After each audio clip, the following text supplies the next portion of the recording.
firman Tuhan, ya. Hari ini khususnya di dalam hal mempraktekkan fungsi suami dan fungsi istri di dalam pernikahan ilahi.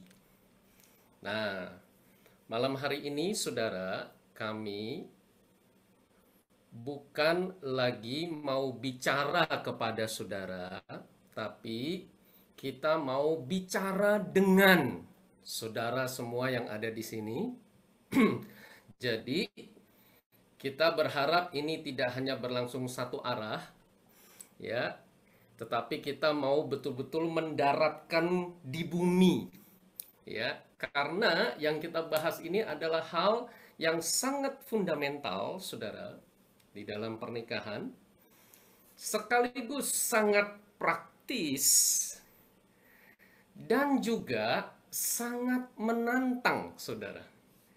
Nah, karena itu, ya, memang kita akan bahas dasar kebenaran firman Tuhan.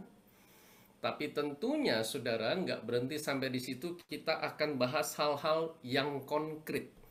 Nah, karena itu, ya, ke depan ini kami bukan hanya berbicara, tapi juga ingin bertanya. Nah, itu sebabnya, saudara, waktu nanti saya atau Monica ajukan pertanyaan, kita bisa jawab melalui chat, ya, supaya apa yang kita bahas ini betul-betul sesuatu yang memang real, ya. Firman Tuhan memberi jalan keluar, memberi tuntunan, memberi jawaban dalam kehidupan pernikahan kita secara konkret. Ya. Baik. Bapak, Ibu, Saudara sekalian, mari kita satukan hati dan pikiran untuk kita akan mengerti firman Tuhan di dalam Efesus pasal 5, ya, ayat 21 sampai dengan ayat 33. Kita akan baca bersama, Saudara. Dan rendahkanlah dirimu seorang kepada yang lain di dalam takut akan Kristus. Hai istri, tunduklah kepada suamimu seperti kepada Tuhan. Karena suami adalah kepala istri sama seperti Kristus adalah kepala jemaat. Dialah yang menyelamatkan tubuh. Karena itu, sebagaimana jemaat tunduk kepada Kristus, demikian jugalah istri kepada suami dalam segala sesuatu. Hai suami, kasihilah istrimu, sebagaimana Kristus telah mengasihi jemaat dan telah menyerahkan dirinya baginya, untuk menguduskannya sesudah ia menyucikannya dengan memandikannya dengan air dan firman, supaya dengan demikian ia menempatkan jemaat di hadapan dirinya dengan cemerlang, tanpa cacat atau kerut atau yang serupa itu, tetapi supaya jemaat kudus dan tidak bercela. Demikian juga suami harus mengasihi istrinya sama seperti tubuhnya sendiri. Siapa yang mengasihi istrinya mengasihi dirinya sendiri. Sebab tidak pernah orang membenci tubuhnya sendiri, tetapi mengasuhnya dan merawatinya sama seperti Kristus terhadap jemaat, karena kita adalah anggota tubuhnya. Sebab itu laki-laki akan meninggalkan ayahnya dan ibunya dan bersatu dengan istrinya, sehingga keduanya itu menjadi satu daging. Rahasia ini besar, tetapi yang aku maksudkan ialah hubungan Kristus dan jemaat. Bagaimanapun juga, bagi kamu masing-masing berlaku, kasihilah istrimu seperti dirimu sendiri, dan istri hendaklah menghormati suaminya. Bapak Ibu sekalian, kita berdoa untuk Roh Kudus yang mewahyukan kebenaran firman Tuhan. Karena saudara, Efesus 5 ayat 21 sampai 33 ini adalah manual praktek kehidupan pernikahan bagi suami dan istri. Dan di dalam pasal ini juga, ya, perikop ini, saudara, kita juga belajar apa sesungguhnya fungsi dan peranan tanggung jawab suami dan fungsi peranan dan tanggung jawab istri.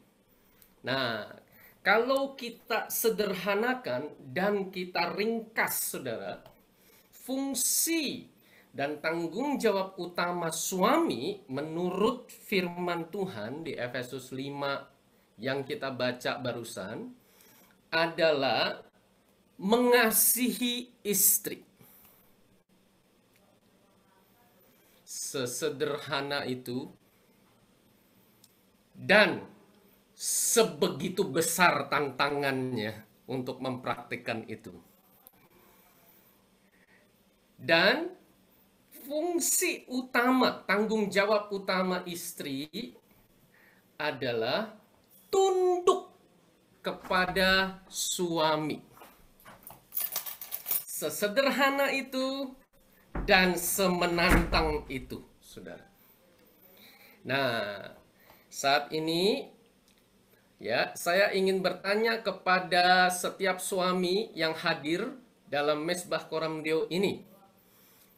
Setiap suami boleh tuliskan dalam chat, saya ingin bertanya, apa tantangan utama?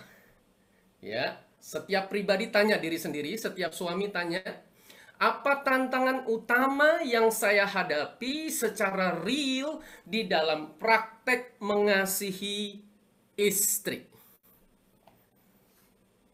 Ya, silakan suami-suami, kita bisa saat ini jujur dan terbuka dan juga kita mau saling belajar, saudara.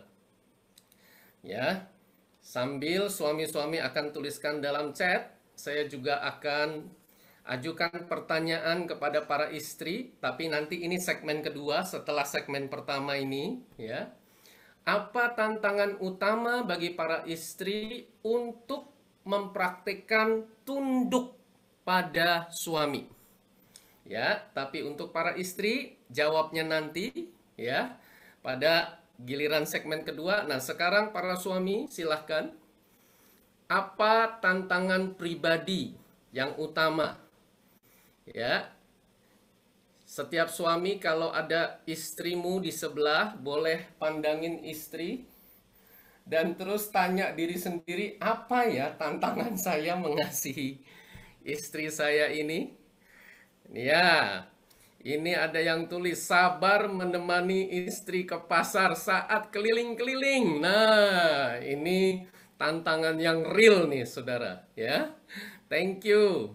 Pak Yongki, silahkan saudara. Ya, berikutnya mengatasi amarah istri. Ya, saat dia ngambek, ketika mood istri lagi gak baik, ngomel-ngomel.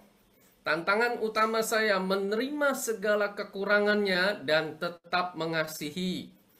Kadang pandangan tentang arti mengasihi yang saya dapat beda dengan istri, sehingga bisa membuat konflik.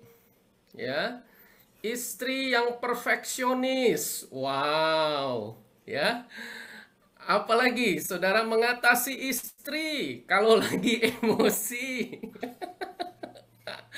Ya, sabar dan berusaha mendengarkan istri. Apalagi kalau saat pemikiran berbeda.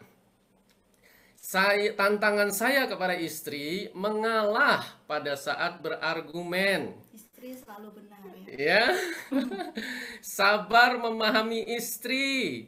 Kalau istri suka membantah, ya, baik, saudara. Ya, itulah tantangan-tantangan yang suami-suami hadapi.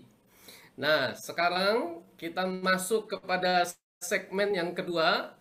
Kepada para istri, bolehkah sharing di dalam chat? Ya, apa tantangan utama yang setiap istri hadapi di dalam praktek tunduk kepada suami? Silakan. Ya, para istri juga boleh sharing ya. Ini istri-istri sekarang lagi happy setelah mendengar tantangan demi tantangan yang di-sharing oleh para suami. Ya, istri-istri bisa sambil menulis, emang dia doang yang punya tantangan. Ya, Suami yang egois dan nggak mau dengar omongan istri. Ngerti ya, banget. Terus ya, silakan berikutnya. yang ini kayaknya dialamin semua istri deh. Ya, Banyak maunya. ya, Ketika suami tidak mau melakukan hal yang di pandangan saya benar. ya. Ya, ketika suami merasa benar, tapi harus segera ambil keputusan. Jadi sering ambil keputusan sendiri. Oh ya. Terus saat suami kurang berfungsi, marah-marah nggak jelas. Sebagai istri, tantangan Tantang. terbesar masukan sering tidak diterima. Aduh, di ini ya kurang kenceng ngomongnya kali. Suami yang nggak pernah dengar kalau istrinya sudah memberitahukan hal yang benar, suka bertindak sendiri. Terus suami jauh dari Tuhan, istri harus gimana? Nah, nanti tuh kita akan bahas itu. Ya, baik. Ya, saudara, terima kasih untuk respon saudara. Ya, Ketika suami nggak pernah ada tanggapan jika ditanya dan diminta. ya, baik. Nah, saudara, kalau kita perhatikan ya, ini tantangan-tantangan yang kita hadapi, saudara perhatikan. Coba, baik itu tantangan suami maupun tantangan istri. Ya, ya, nih ya suami tulisnya nih ya, tantangannya. Istri saya banyak kekurangan, ya. Istri saya beda pandangan, istri saya perfeksionis, istri saya kalau lagi emosi gimana cara mengatasinya, ya. Pemikiran berbeda sama istri, ya. Istri suka membantah, ya. Saudara perhatiin ya, ya. Nah sekarang nih tantangannya istri nih. Suami egois, nggak mau dengerin omongan istri, ya. Suami banyak maunya, suami kurang berfungsi, suami marah-marah, ya. Masukan nggak diterima suami. Dan saudara lihat, saudara menemukan pola nggak, saudara? Nih yang terakhir nih tulis, paling kesel. Paling kesal kalau suami lakukan hal-hal yang salah kecil berulang-ulang. Lupa tutup pintu, jumlah anduk. Ya, oke. Nah, saudara, apakah kita menemukan pola dari tantangan-tantangan yang kita hadapi? Saudara sadar nggak, saudara? Ini yang menjadi tantangan bagi kita di dalam ya menghadapi tantangan yang sesungguhnya. Yaitu apa, saudara?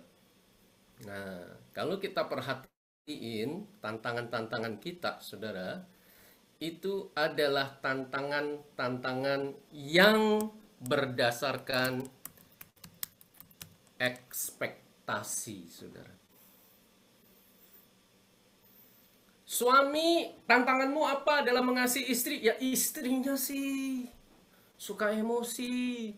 Istri saya, Pak Elsit, aduh kalau lagi marah-marah, ya ngomongnya nggak enak didengar.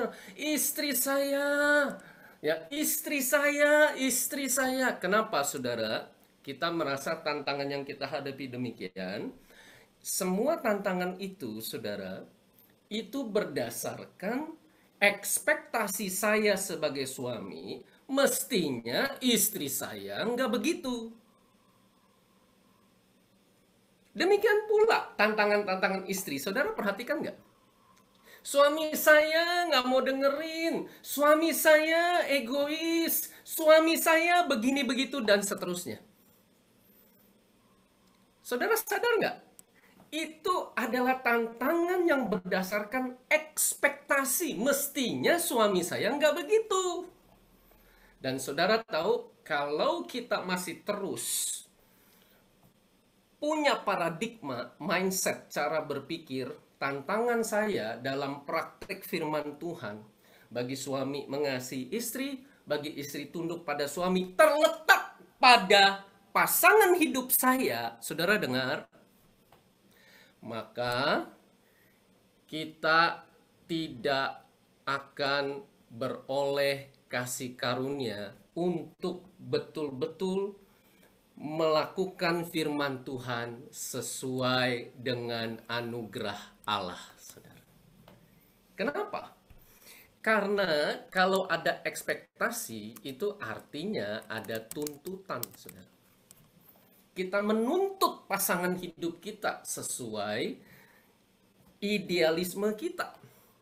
Nah, itu sebabnya hari ini, saudara, ya, kita perlu mengalami pembaharuan budi, pergeseran paradigma, bahwa praktek firman Tuhan untuk saya mengasihi istri bukan berdasarkan ekspektasi, tetapi dengar Bapak Ibu, yaitu berdasarkan inspirasi, saudara. Inspirasi apa? Inspirasi dari hubungan Kristus dan jemaat. Itu yang diajarkan di dalam Efesus 5 ayat 21 sampai 33. Saudara, kalau kita baca perikop itu, saudara, maka kita akan melihat bahwa dalam hubungan suami istri harus diinspirasikan, harus bersumber dari hubungan Kristus dan jemaat. Nah, jadi saya ajak setiap kita sama-sama kita menerima kebenaran ini, saudara, bahwa berfungsi sebagai suami dan sebagai istri itu harus berdasarkan inspirasi, saudara, bukan ekspektasi. Nah, inspirasi yang bagaimana? Saudara sekalian, yang kita mau sama-sama betul-betul, saudara, menangkap ini, ya, bahwa di dalam firman Tuhan, saudara, firman Tuhan mengajarkan, ya, kebenaran yang berikut ini, saudara. Kita mau pahami, ya, bahwa yang diajarkan firman Tuhan, saudara, adalah cara berpikir yang demikian ini. Kalau mereka yang belum kenal Tuhan, saudara, memandang pernikahan adalah antara istri dan suami. Dan terjadi ikatan berdasarkan kontrak. Itulah pandangan umum, saudara. Mereka yang tidak kenal Tuhan dan tidak mengerti firman Tuhan. Ya, itulah konsep dunia, saudara. Tetapi firman Tuhan mengajarkan bahwa pernikahan itu bukan hanya melibatkan dua pihak, yaitu suami dan istri, tetapi yang justru terutama adalah pribadi yang ketiga. Nah, ini, saudara. Pernikahan yang diajarkan firman Tuhan itu harus bersumber, berpusat, dan berfokus kepada Allah, saudara. Dan dasarnya adalah covenant, perjanjian. Kalau kita mengerti ini, saudara, maka kita mengerti kita ini berfungsi diinspirasikan oleh Allah. Nah, fungsi yang bagaimana yang diajarkan firman Tuhan ini, saudara, itu kita bahas dengan singkat, ya. Dengan cepat, saudara. Bagi suami ada 3 fungsi, saudara, yang diajarkan dari Efesus 5 ini. Kita perhatikan mulai ayat yang ke-23. Karena suami adalah kepala istri, sama seperti Kristus adalah kepala jemaat. Dialah yang menyelamatkan tubuh. Nah, fungsi suami yang pertama adalah memimpin istri dan keluarga. Semua satu keluarga ini dipimpin oleh suami. Nah, ini adalah fungsi raja. Apa yang ada di benak para suami ketika mendengar kata raja?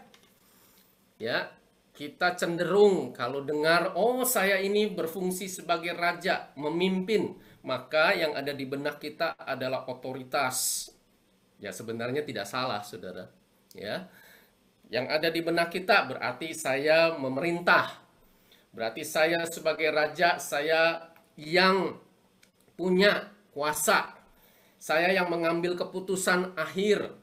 Saya yang punya hak untuk melakukan banyak hal di dalam keluarga ini, termasuk kepada istri saya. Nah, saudara, ketika kita mendengar kata memimpin, di sini dijelaskan oleh Paulus di ayat 25, saudara perhatikan. Yang dimaksud memimpin di sini adalah, ya, kasihilah istrimu sebagaimana Kristus telah mengasihi jemaat dan telah menyerahkan dirinya baginya. Jadi fungsi pertama bagi suami sebagai raja yang memimpin yaitu mengasihi dan melayani istri, saudara. Yesus berkata, barang siapa terbesar, ia yang menjadi pelayan bagi semuanya. Jadi, saudara, yang dimaksud memimpin adalah secara sederhana, saudara, suami melayani istri. Ini ngomongnya gampang, saudara. Untuk mempraktekannya dibutuhkan kasih karunia Tuhan. Nah, lalu fungsi kedua itu ayat berikutnya, ayat 26, saudara. Untuk menguduskannya sesudah ia menyucikannya dengan memandikannya dengan air dan firman. Ini adalah fungsi sebagai nabi, saudara. Yaitu fungsi menyampaikan firman Tuhan. Nah, saudara, suami harus menjadi alat Tuhan menyampaikan isi hati Tuhan, menyampaikan firman Tuhan. Prakteknya gimana, saudara? Prakteknya suami yang membagikan firman, suami yang mengajak untuk istri dan anak-anak kita menerima firman Tuhan, ya, dan biarkan firman Tuhan yang memegang otoritas tertinggi dan mengatur kehidupan keluarga, suami, istri, dan anak-anak hari lepas hari. Nah, secara konkretnya apa, saudara? Nah, secara konkret, saudara perhatikan ya, saudara. Coram Deo yang pertama dan yang utama itu harus terjadi di rumah, saudara. Di mana suami dan istri, kalau sudah ada anak, bersama dengan anak-anak bergandengan tangan, datang menyembah Tuhan, dan firman Tuhan disampaikan, saudara, melalui suami. Itulah fungsi nabi, saudara, menyampaikan firman Tuhan. Dan fungsi yang ketiga diajarkan di ayat berikutnya, ayat 27. Supaya dengan demikian ia menempatkan jemaat di hadapan dirinya dengan cemerlang tanpa cacat atau kerut atau yang serupa itu, tetapi supaya jemaat kudus dan tidak bercela. Nah, ini adalah fungsi imam, saudara, yang menuntun, memimpin umat Tuhan datang kepada Tuhan, dan juga imam juga yang menjadi perantara antara jemaat dengan Tuhan. Jemaat di sini adalah anggota keluarga, istri dan anak-anak. Itulah sebabnya suami adalah pribadi yang berdoa syafaat. Suami sebagai pelindung rohani, yaitu membawa aspirasi, kebutuhan istri dan anak-anak di dalam doa untuk disampaikan kepada Tuhan. Suami yang menjadi mediator antara keluarga dengan Tuhan. Nah, prakteknya gimana, saudara? Prakteknya adalah suami berdoa dan juga, saudara, suami yang mengajak untuk istri dan anak-anak datang kepada Tuhan, untuk menyembah Tuhan, untuk mengenali Tuhan, untuk mengalami Tuhan. Ya. Nah, saudara, demikian kita bahas dengan singkat dan cepat saja supaya kita bisa lebih banyak waktu membahas hal-hal yang praktis. Nah, sekarang kita masuk kepada fungsi dari istri. Ya. Fungsi suami itu eh, nggak semua suami begitu, benar. Bahkan suami yang di samping saya ini juga nggak selalu begitu. Kita juga sering kayak Tom and Jerry kadang-kadang ya, berantem. Terus eh, pertanyaannya adalah gimana kalau suami nggak seperti itu? Gimana bahkan kalau suami nggak kenal Tuhan, boro-boro gitu melakukan satu aja dari itu, ngerti aja enggak? Kita tuh istri, kita bukan pemimpin, tapi Tuhan kasih kita kekuatan untuk mempengaruhi. Jadi Tuhan biasanya ngomong lebih banyak sama kita, dan kita kalau kita menggunakan pengaruh itu dengan benar, kita bisa kasih tahu suami kita tentang apa yang Tuhan ngomong ke kita. Tapi kalau kita nggak lakukan itu dengan benar, suami kita juga nggak mau. Suami kita nggak akan bisa mendengarkan suara Tuhan melalui kita. Nah, untuk yang suaminya belum kenal Tuhan, seringkali yang terjadi adalah kita meletakkan posisi kita itu sama kayak Tuhan. Jadi suami kita itu ada di bawah kita.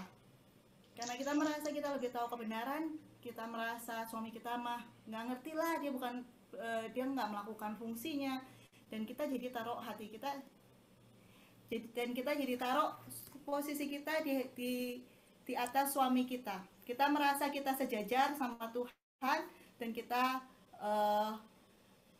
kayak menghakimi suami kita bahwa seharusnya kamu begitu dengan tuntutan-tuntutan yang tinggi. Itu membuat suami kita jadi lebih susah untuk mereka kenal Tuhan, untuk mereka tahu bahwa sebenarnya apa yang dialamin sama istri saya itu mengalami Tuhan. Suami kita nggak tahu, padahal maksud kita mau tunjukin nih, harusnya kamu begini, kalau kamu kenal Tuhan seharusnya begini, seharusnya begitu. Tuntutan-tuntutan itu hanya akan rusak hubungan. Nah, jadi ada 4 hal yang harus istri punya saat suami-suami itu nggak melakukan hal-hal yang seharusnya disebutkan tadi. Yang pertama adalah roh hormat. Roh yang hormat. Roh yang hormat itu lawannya adalah roh yang mencemooh. Di sini istri-istri kebanyakan secara kita nggak sadar kita mencemooh suami kita. Apalagi kalau kita tahu dia tidak melakukan kebenaran. Apalagi kalau kita tahu dia gagal lagi. Akhirnya roh kita bukan menghormati suami kita, tapi roh kita mencemooh suami kita. Padahal di bawah kepemimpinan suami kita akan melihat banyak sekali kelemahannya. Kita tinggal serumah, kita melihat banyak sekali keputusan-keputusan atau hal-hal yang dilakukan salah. Tapi Allah memerintahkan kita untuk menghormati dia, bukan kepribadiannya, tapi posisinya. Posisi dia, Allah menetapkan suami kita sebagai otoritas kita, karena itulah kita menghormati suami kita. Hormat itu sebenarnya adalah merendahkan hati kita terhadap otoritas kita dan mengekspresikan itu, menunjukkan bahwa kita menghormati dia. Suami-suami itu tahu loh kita menghormati dia atau enggak, karena hormat itu mengalir dari dalam hati. Hormat itu spirit, hormat itu sikap hati. Karena itu waktu kita menghormati itu akan semuanya terlihat dari sikap tubuh kita, dari tatapan mata kita, dari muatan perkataan kita, semuanya akan kelihatan. Suami bisa merasakan apakah istrinya sedang menghormati dia atau enggak, terutama mungkin dari tatapan mata kita ya. Terus kuncinya apa sih untuk hormat itu? Nggak gampang, apalagi kalau suami nggak melakukan apa yang Tuhan sudah minta. Sudah jelas tahu suami kita tahu kebenaran, tapi nggak dilakukan. Nah, itu lebih susah lagi untuk menghormati. Kunci untuk menghormati suami kita adalah dengan takut akan Allah. Kadang-kadang untuk kita taat, untuk menghormati suami kita itu kita butuh ketaatan. Sulit, apalagi waktu pas kita merasa terluka, kita merasa disakiti. Tapi satu hal yang jadi kunci itu saat kita takut kehilangan hubungan kita dengan Allah. Apa yang kita rasakan, apa yang jadi sakit hati kita, itu nggak sepenting hubungan kita dengan Allah. Ketaatan dengan Allah menghasilkan hubungan yang erat dengan Allah, dan itu yang menjadi tujuan utama kita. Bukan apa yang kita ingini tercapai, bukan itu. Tapi gimana kita menjadi dekat dengan Allah. Nah, hal yang kedua setelah roh yang hormat, yang kedua adalah roh yang tahu berterima kasih. Grateful spirit. Ya, ini roh yang tahu berterima kasih ini sepertinya nggak terlalu penting ya, kayaknya gitu doang. Tapi ternyata untuk suami itu penting sekali. Roh yang tahu berterima kasih. Kalau kita berterima kasih, biasanya ekspresi kita akan sukacita. Nah, sukacita kita itu, ekspresi sukacita itu jadi mahkota untuk suami kita. Dengan kita bersukacita, itu kayak apa ya? Kayak pameran gitu. Suami menunjukkan ke orang lain bahwa kita bersukacita. Jadi orang-orang itu bisa ngelihat bahwa suami kita bahagia, kita menikah dengan suami kita. Itu satu dorongan buat suami kita yang akan bikin dia ketagihan, semakin menyenangkan kita lagi. Nah, perusak sukacita itu yang kayak tadi dibilang ekspektasi. Karena itu kita mesti serahin ekspektasi kita ke Tuhan. Tanpa ekspektasi, kita lebih mudah memuji suami. Contohnya, kenapa sih suami-suami kalau dimintain tolong susah? Dimintain tolong benerin kran, susah banget kadang-kadang ya. Nah, tapi begitu tetangga minta dibenerin krannya, suami langsung pergi benerin, misalnya gitu. Nah, kenapa kadang-kadang hal-hal seperti itu terjadi? Karena kalau suami benerin keran tetangga akan bilang, wow, kamu benar-benar orang yang luar biasa, istrimu beruntung sekali dapat kamu, gitu ya kan. Jadi dia dipuji, dia seneng. Tapi pas dia pulang ke rumah, dia benerin kerannya, dan istrinya cuma bilang, kenapa sih nggak dari dulu, harusnya dari dulu ini dikerjain. Nah, makanya suami itu nggak mendapat pujian kalau dia cuman melakukan sebatas ekspektasi istrinya. Suami harus benar-benar melakukan sesuatu yang jauh di luar ekspektasi istrinya supaya mendapat pujian. Nah, itu membuat suami jadi kadang-kadang sering kali hal itu bikin suami jadi, ya sudahlah, apapun yang aku lakukan nggak bisa menyenangkan istriku. Jadi dia nggak melakukan apapun. Ya, dengan roh yang tahu berterima kasih ini, kita mesti percaya bahwa Allah bekerja melalui suami kita. Nah, yang ketiga adalah roh seorang hamba. Roh seorang hamba ini adalah roh yang bergairah, yang bersemangat membuat suami berhasil. Kita mendukung apapun, kita melakukan apapun untuk keberhasilan suami. Ini seperti yang kita lihat pada Yusuf. Yusuf melakukan hal-hal yang dia bisa untuk mendukung Potifar. Ya, yang keempat adalah roh yang tenang. Roh yang tenang adalah keyakinan hati bahwa Allah melakukan kebaikannya meskipun banyak masalah di awalnya. Meskipun kita kadang-kadang mesti menderita saat kita melakukan apa yang benar, tapi kita percaya bahwa ada Allah di situ. Nah, roh yang tenang ini membuat kita tetap tenang saat suami mengambil keputusan-keputusan yang salah ataupun melakukan kesalahan. Seringkali kalau suami melakukan kesalahan, kita istri akan mengambil tindakan sendiri.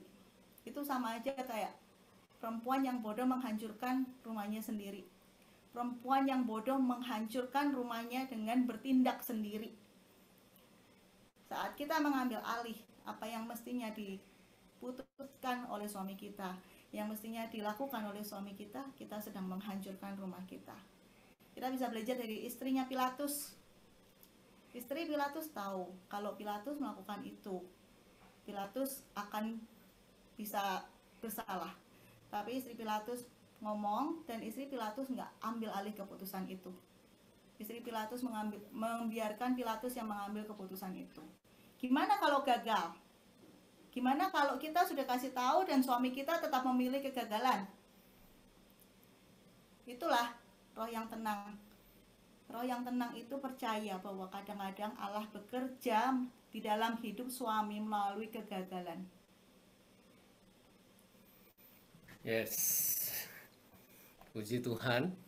Ya, sampai sejauh ini kita izinkan Roh Kudus yang menuntun kita, saudara.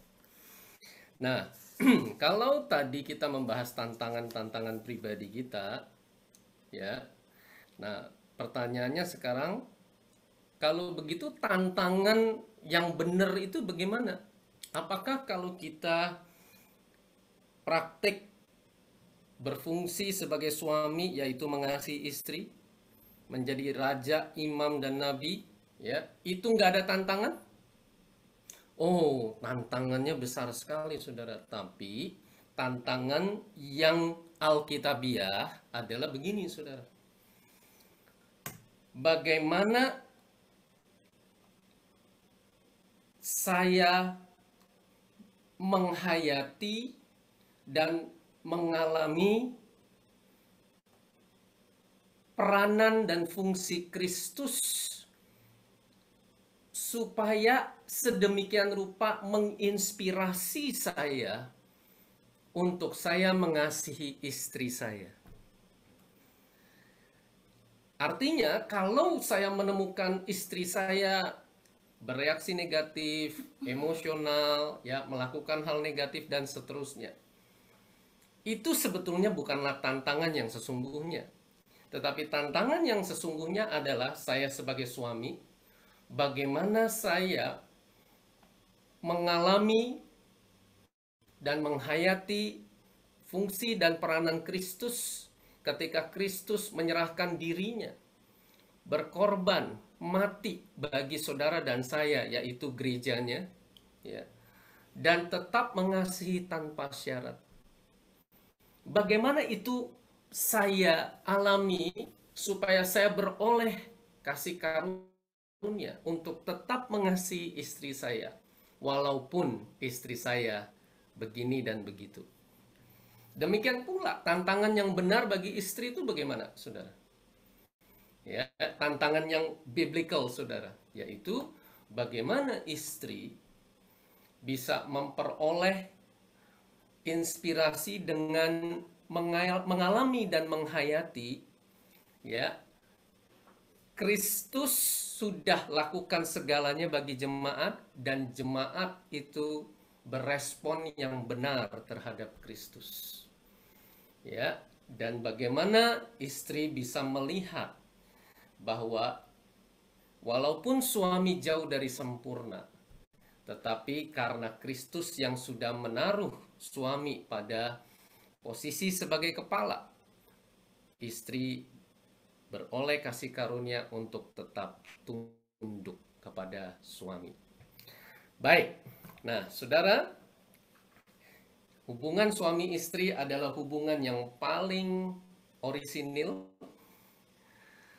paling dekat karena satu daging, saudara, dan paling menantang.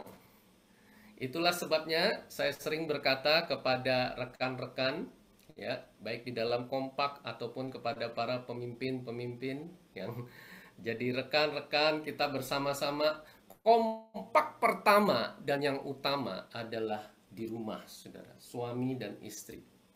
Ya, kenapa? Karena nggak bisa bohong, saudara. Ketahuan kelemahan kita semua, kita hidup bersama 24 jam dalam satu hari. Baik, ya. Nah, sampai di sini supaya kita bisa punya lebih banyak waktu untuk kita membahas hal yang real, yang konkret, itu sebabnya, ya, saya serahkan kepada moderator apakah kita akan lanjutkan dengan, ya, berdiskusi atau dalam bentuk tanya jawab dan seterusnya. Ya, silakan. Iya, oke. Thank you ya, KLC dan Kak Monik ya, luar biasa hari ini juga teman-teman Tubuh Kristus. Ya, kita bisa lanjutkan dengan sesi tanya jawab ya, KLC. Jadi buat teman-teman Tubuh Kristus yang mau bertanya, ya bisa tulis di room chat atau buka video dan buka mic-nya ya, supaya kita bisa apa namanya itu, saling berkomunikasi ya, lebih kelihatan muka dengan muka ya, Kelsey. Ya, silakan, apakah ada?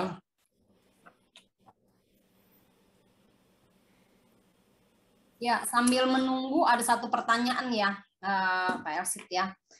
Tadi kan dikatakan jangan mengambil alih gitu ya. Nah, bagaimana seorang istri gitu ya, kan banyak ya, saya banyak mendengar keluhan-keluhan istri yang berkata gini, bagaimana saya ngambil alih gitu ya.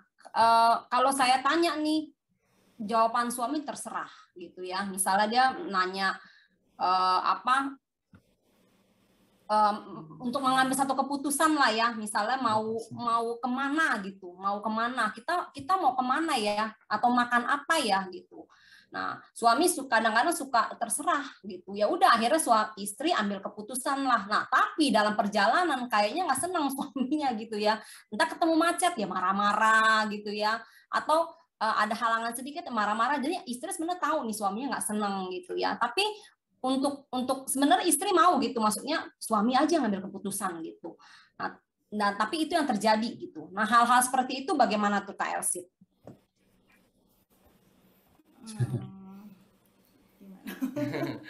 Oke, kalau dari perspektif suami ya, nah kita perlu gali lebih mendalam ya, kenapa suami itu cenderung bilang terserah.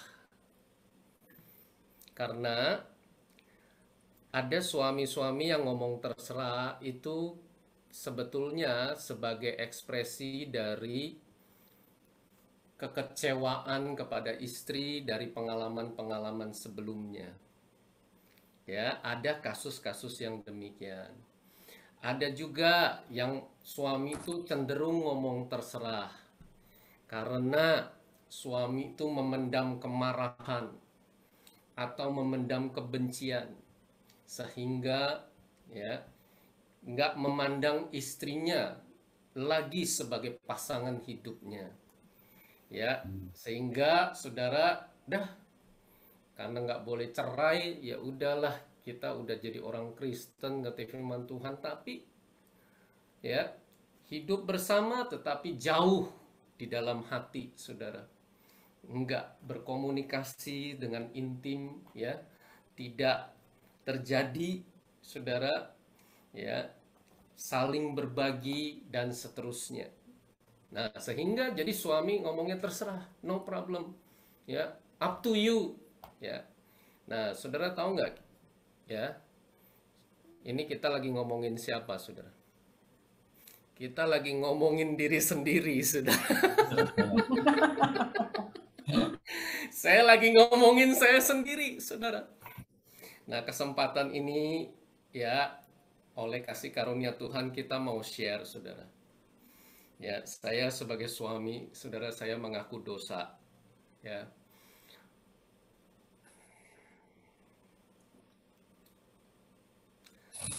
Oke, ceritanya cukup panjang, tapi secara singkat saya sampaikan yang terjadi adalah begini, saudara.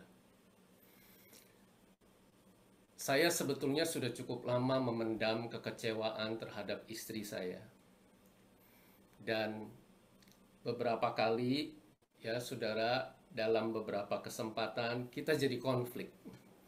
Dan yang terjadi faktanya adalah saat konflik, saya berusaha yang terbaik, ya. Tapi ternyata, saudara, konfliknya menjadi semakin tajam.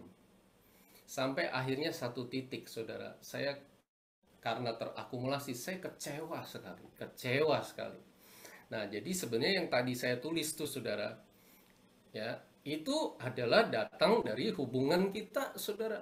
Karena saya tuh punya ekspektasi terhadap istri. Definisi kecewa tuh apa, saudara? Ekspektasi yang tidak terpenuhi. Ya.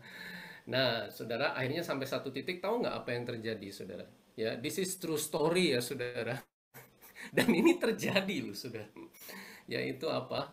Saya mengambil keputusan hati, kalau saudara yang dengar firman yang hari Minggu lalu, ya, untuk, ya, kalau saudara ngerti, ya, yang ngetik komputer untuk mendelete. Ya, bukan mengiris. Kalau iris itu permanen ya, saudara. Ya, tapi saya delete untuk sementara waktu istri saya, supaya saya jadi nggak tersita gitu waktu, tenaga, pikiran saya akan kekecewaan saya dan akan konflik itu udahlah ya. Jadi saya sendiri yang ngomong. Nih, makanya pertanyaan ini Roh Kudus yang tuntun nih. Saya ngomong, kalau istri saya tanya, terserah. Terserah, up to you, up to you. Ya, kenapa? Karena saya memutuskan saya nggak mau diganggu deh. Ya, supaya nggak konflik, oke deh, ya udah, apa deh, terserah deh, terserah. Dan itu terjadi berbulan-bulan, saudara.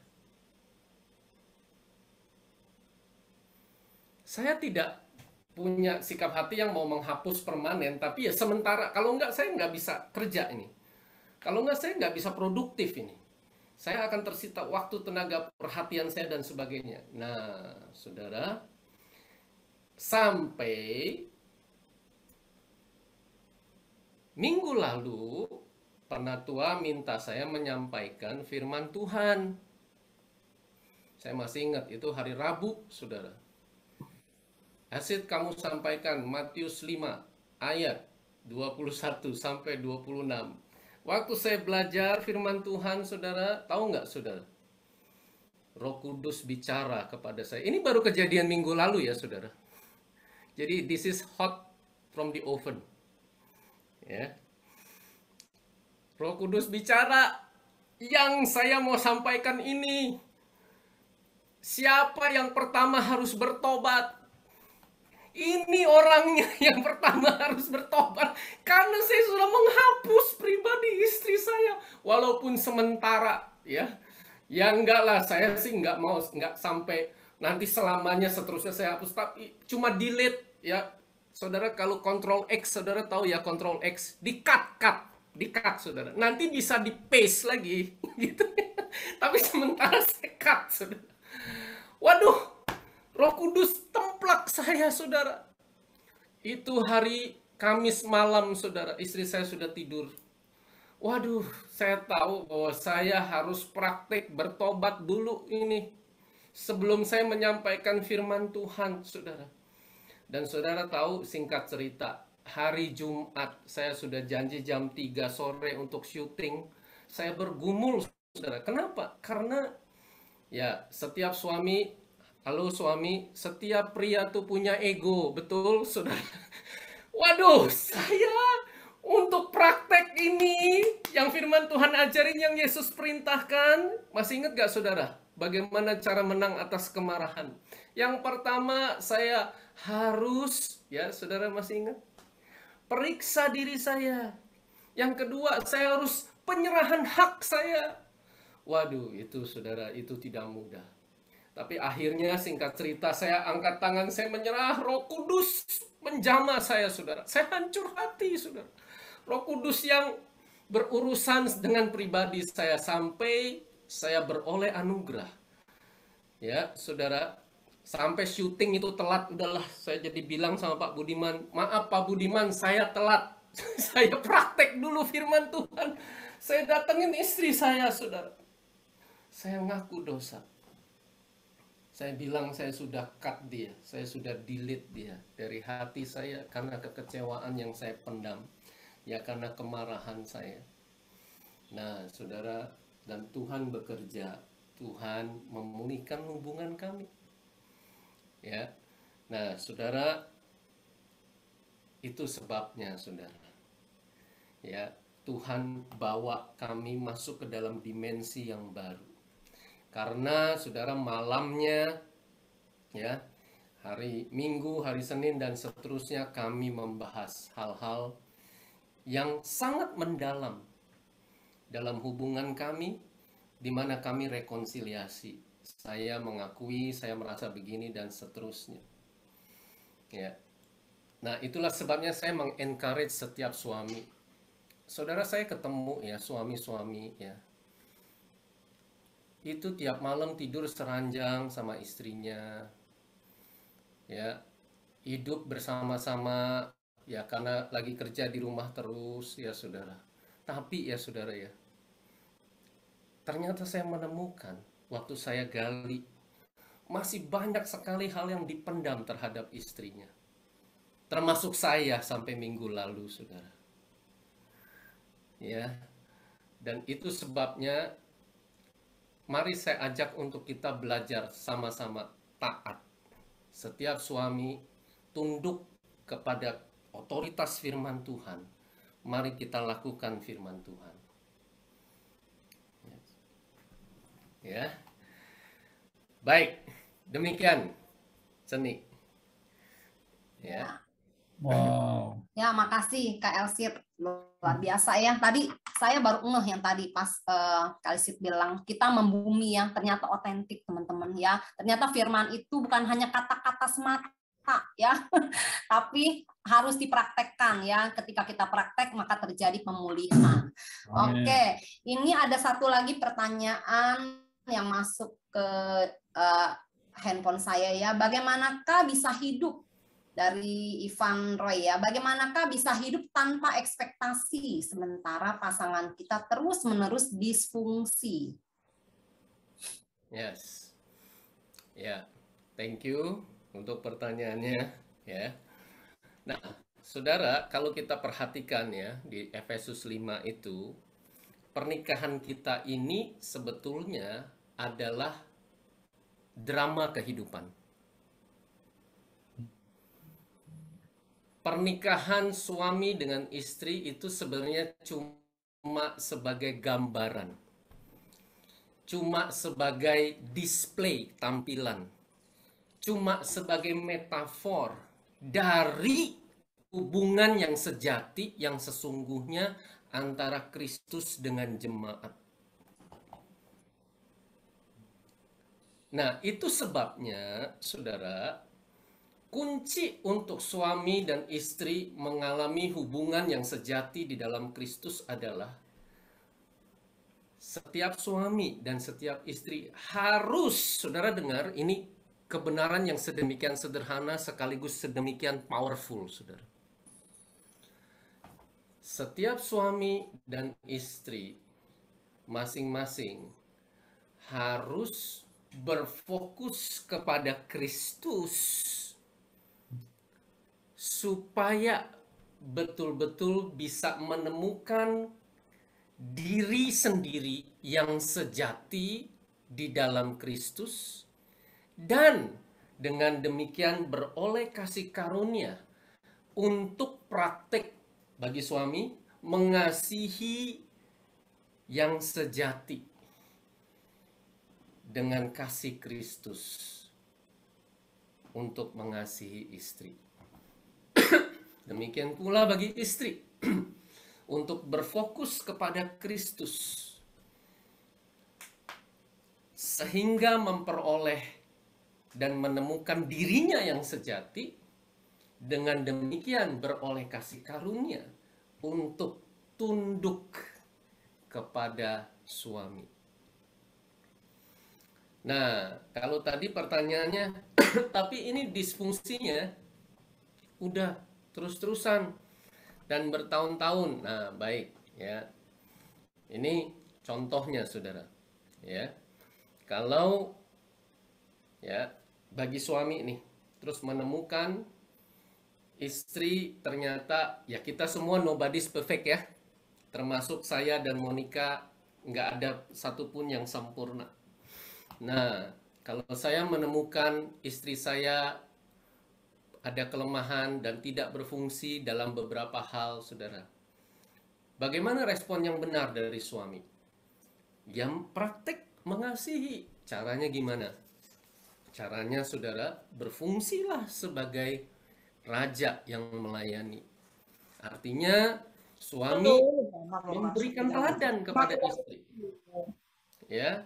Nah, saudara, kadang-kadang saudara, kita kalau lagi makan, istri saya karena sibuk ini itu lupa sediakan minum bagi saya, saudara.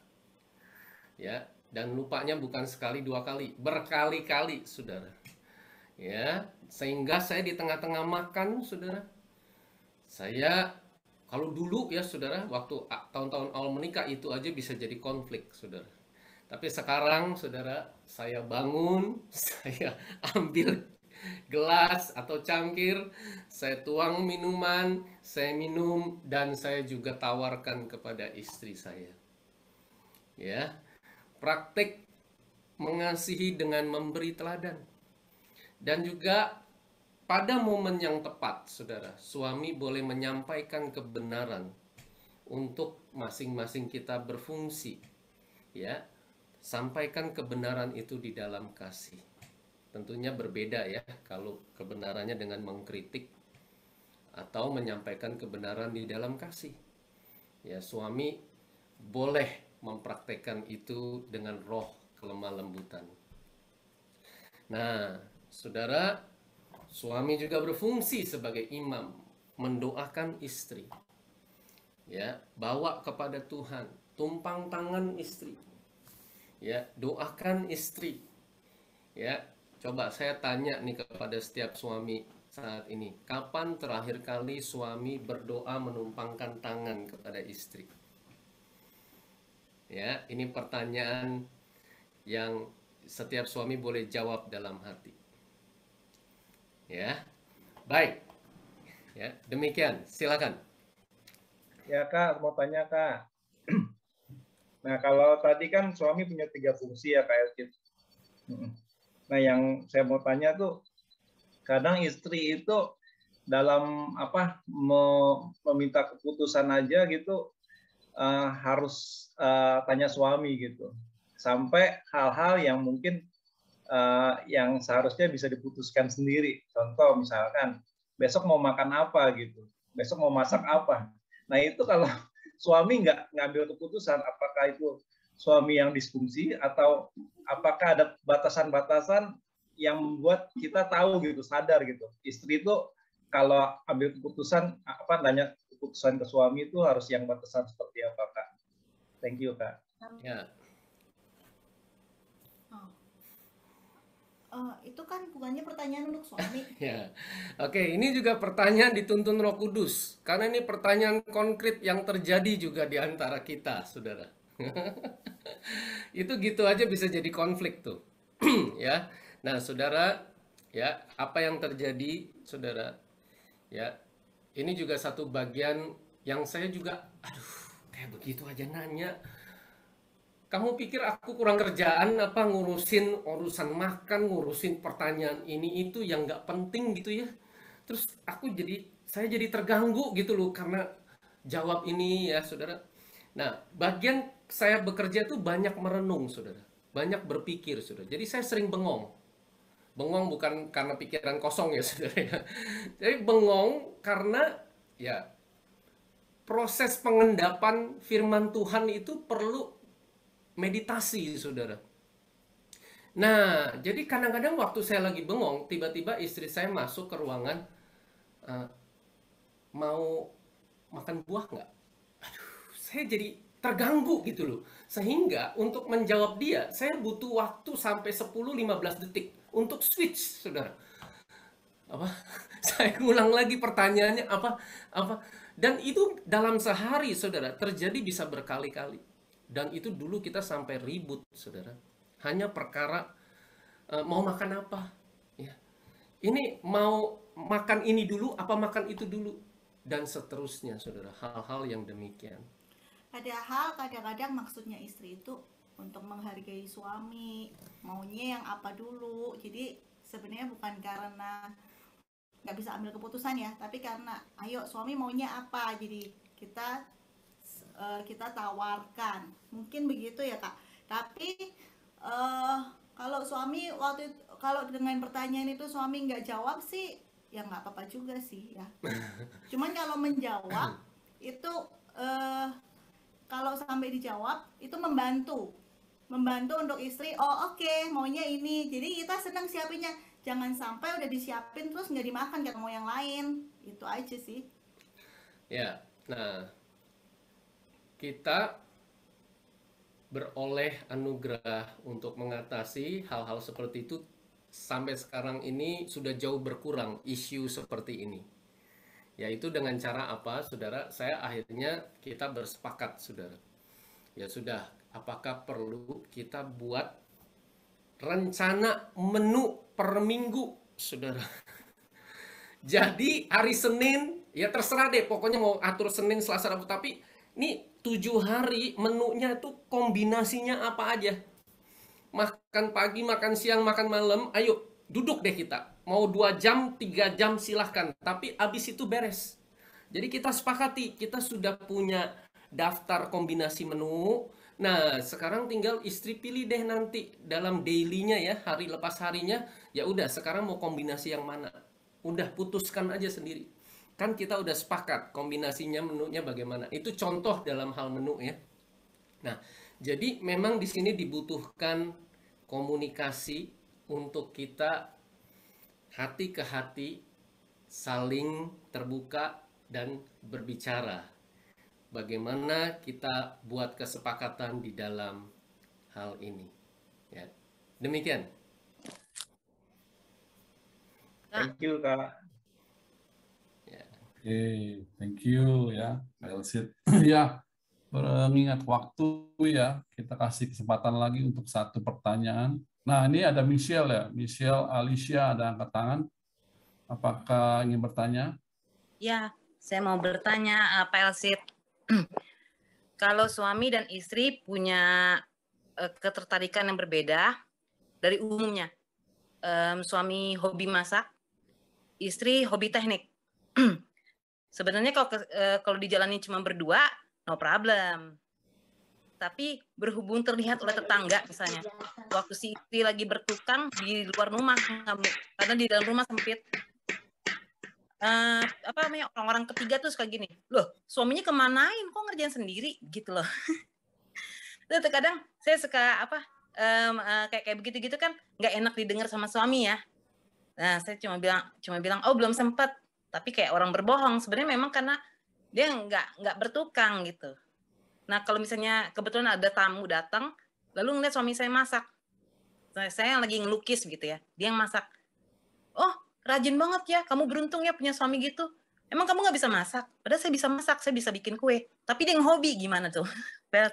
Maksudnya mengatasi hal itu supaya saya jawabannya nggak menyakiti, nggak merendahkan suami, maksudnya nggak menyinggung perasaan suami dan orang ketiga itu bisa ngerti. Apa yang harus saya lakukan? Apa ngumpet-ngumpet kerjainnya gitu? Terima kasih Pak. Ya.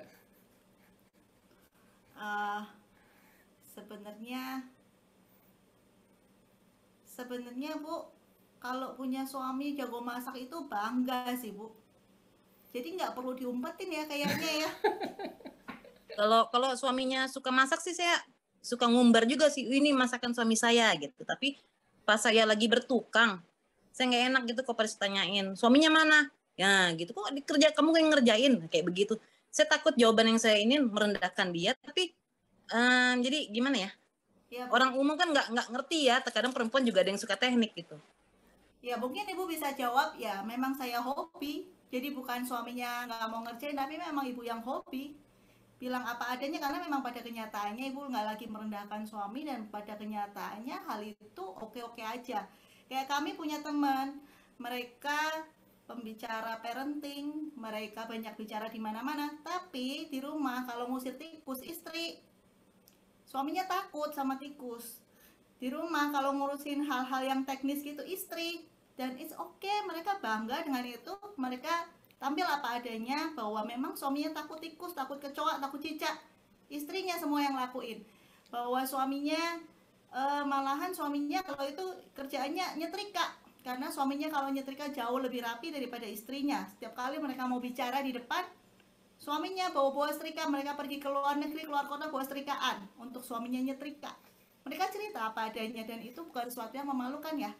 Itu sesuatu yang ya it's okay. Memang Tuhan desainnya satunya suka masak, satunya suka teknik, Bu. Ya. Saya kenal satu pasang penatua di tempat kita bergereja, ya. Sang suami masak bagi istrinya, ya. Istrinya yang melakukan hal-hal lain. Dan itu terjadi sebagai gaya hidup mereka. Dan that's fine. podcast oke. Nah, jadi di sini penting sekali, saudara, untuk kita meresponi setiap pertanyaan-pertanyaan itu dengan kasih. Jadi gunakan kesempatan untuk menjawab pertanyaan dari orang-orang yang bertanya. Ya, kalau cuma bertanya sih mungkin kita bisa jawab ya. Tapi terus ada nada-nada misalnya ya, nada menyindir atau mengkritik dan sebagainya. Nah, manfaatkan itu sebagai alat untuk kita melatih dan membangun karakter kita, saudara. Ya. Nah, kesempatan ini kami membagikan apa yang kami alami. Ya, kami juga dianggap atau dipandang abnormal, saudara. Kami keluarga yang bagi sebagian besar orang itu adalah keluarga yang tidak normal. Ketika kami mengambil keputusan tahun 2012 ya 9 tahun yang lalu untuk kami praktek homeschooling. Jadi kami mengambil keputusan untuk mendidik, mengajar anak-anak kami sendiri di rumah. Kami tidak pernah mengirim Elio dan Zeo pergi ke sekolah umum. Dan tahu saudara, ya, kami menghadapi ribuan pertanyaan dari sekian banyak orang. Apa pertanyaan-pertanyaannya? Itu ijazahnya gimana? Sosialisasinya gimana? Loh, terus nanti masa depannya bagaimana? Loh, dan seterusnya dan sebagainya. Dibilang kayak anak nggak normal aja. Keluarga ya, mereka bilang lama anaknya bermasalah. Kok nggak sekolah? Kayak anak nggak normal aja ya. Itu banyak sekali yang begitu. Yeah. Tapi kita tetap jalanin itu dan itu nggak masalah buat kita karena kita tahu itu memang yang Tuhan mau untuk kita. Iya, iya. Ya. Oke, makasih banyak Bapak Ibu. God bless you. Ya, thank you. Oke, thank you Kak Elsie sama Kak Monica ya, luar biasa hari ini. Artinya kita setiap tubuh Kristus ya, kita harus memperhatikan fungsi ya, fungsi kita masing-masing ya, baik sebagai suami maupun sebagai istri. Nah, sebelum kita akhiri ya, ada nggak kata-kata dari KLC untuk menguatkan kita, untuk mendukung kita lebih lagi nih? Apa sih kata-kata kuncinya supaya kita bisa terus hidup sebagai pasangan yang saling berfungsi, oke? Yes. Nah, saudara, hubungan pernikahan itu harus didasarkan pada Kristus, dijalankan di dalam perintah Kristus, dan ditujukan bagi kemuliaan Kristus. Karena pribadi yang terutama di dalam hubungan suami dan istri bukanlah suami dan bukanlah istri, tetapi Kristus. Saya tidak berkata bahwa pernikahan di dalam Kristus berarti bebas dari masalah dan bebas dari tantangan. Tetapi Bapak Ibu Saudara, ketika kita berfokus kepada Kristus dan menjadikan firman-Nya yang berotoritas penuh atas hidup kita, saat kita menghadapi kesulitan, tantangan, dan juga hal-hal yang tidak sesuai dengan kehendak Kristus, maka kita beroleh kasih karunia, baik suami dan istri, untuk mengkoreksi, untuk bertobat, untuk kembali kepada jalur yang benar, untuk kita sama-sama mengevaluasi dan melakukan firman Tuhan. Amin. Demikian.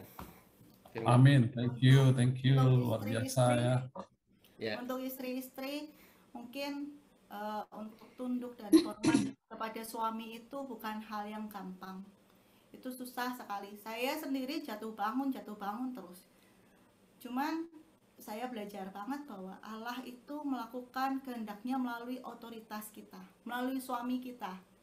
Hati raja-raja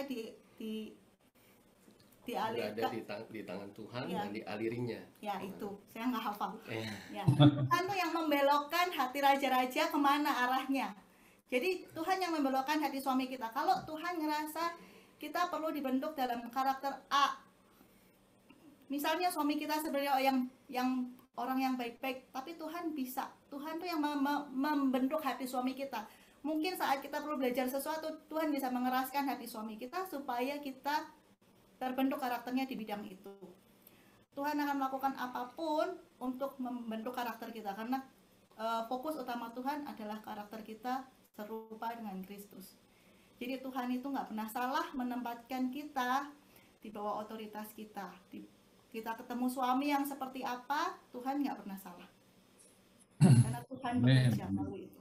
Amin. Yes. Jadi dengan kata lain, saya dibentuk lewat suami saya, dan suami saya dibentuk lewat saya, begitu ya. Iya. Yes. Ya, terima kasih Kak Elsit dan Moni. Hari ini saya sangat diberkati. Ya, saya makin belajar lebih dalam lagi di dalam pernikahan untuk fungsi dan disfungsi ini. Yes. Ya, oke. Oke, sebelum kita menutup Misbah Paromdio, saya minta Bro Yongki ya untuk doakan Kak Elsit, dan Sisil juga boleh untuk doakan Kak Monica ya. Oke. Dalam Yuk kita satukan hati ya. Kita percaya bahwa setiap apa yang sudah kita terima dan kita mengerti, kita mau melakukan ya apa yang dibagikan malam hari ini, ya kita tidak lagi menyimpan kekecewaan ya, khususnya suami-suami atau kemarahan ya. Jadi saya percaya ini Roh Kudus yang memimpin setiap kita juga. Kalau kita lihat Kak Elsit dan Kak Monik bisa mengalami pemulihan, kita pun bisa mengalami pemulihan. Karena Roh Kudus bekerja senantiasa kepada setiap orang yang percaya ya. Ada pemulihan, ada kesembuhan ya. Oke, saya berdoa buat Kak Elsit ya. Nanti istri saya akan berdoa buat Monik ya.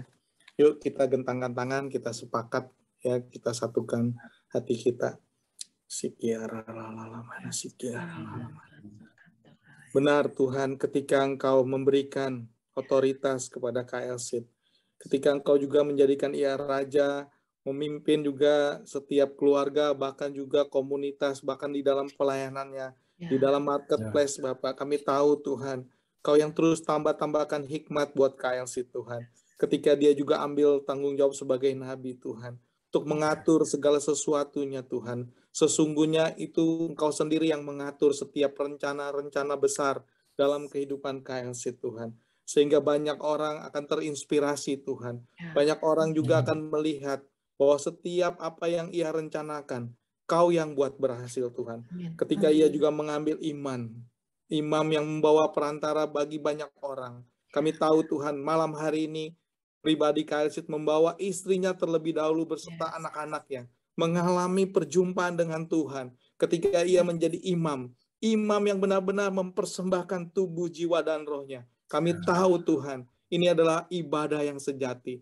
Biarlah setiap keluarga-keluarga juga akan terinspirasi untuk melakukan ibadah sejati di dalam rumah-rumah yang sudah Kau tetapkan. Karena kami tahu rumah-Mu adalah rumah doa. Kami nggak izinkan setiap keluarga-keluarga terjadi di dalam rumah tangga mereka konflik yang berkepanjangan Tuhan. Malam hari ini Tuhan, dimulai dari pribadi Kak Elsit dan Kak Monik Tuhan. Kami tahu Tuhan, ketika ini terjadi Tuhan, ada terobosan Tuhan. Ada lompatan iman lebih lagi Tuhan buat Kak Elsit menjadi berkat Tuhan. Kami tahu Tuhan, apa yang diajarkan sudah dilakukan terlebih dahulu oleh Kak Elsit dan Monik. Sehingga anak-anak mereka, keturunan mereka berkuasa dan menaklukkan isi bumi ini dengan otoritas daripada-Mu. Mbak memberkati Kak Elsit di dalam nama Tuhan Yesus Kristus. Terima kasih Bapak buat malam hari ini. Saya dapat impresi buat Monik, ada ucapan syukur yang melimpah.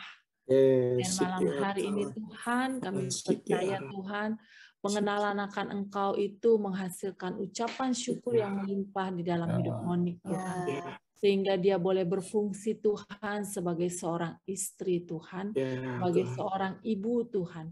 Kami percaya Tuhan, biarlah terus Tuhan Kau pakai dia Tuhan untuk memberkati banyak istri-istri, banyak ibu-ibu Tuhan. untuk semakin menjadi serupa seperti Engkau Tuhan. Kami berdoa Tuhan biar terus dia menjadi seorang istri yang cakap Tuhan. Hati suaminya percaya kepadanya Tuhan, dan suaminya tidak akan pernah kekurangan Tuhan. Bahkan anak-anaknya akan menyebut dia orang yang berbahagia Tuhan. Nanti buat malam hari ini Tuhan, kami percaya lewat hidup KLC dan Monik Tuhan, banyak orang diubahkan Tuhan.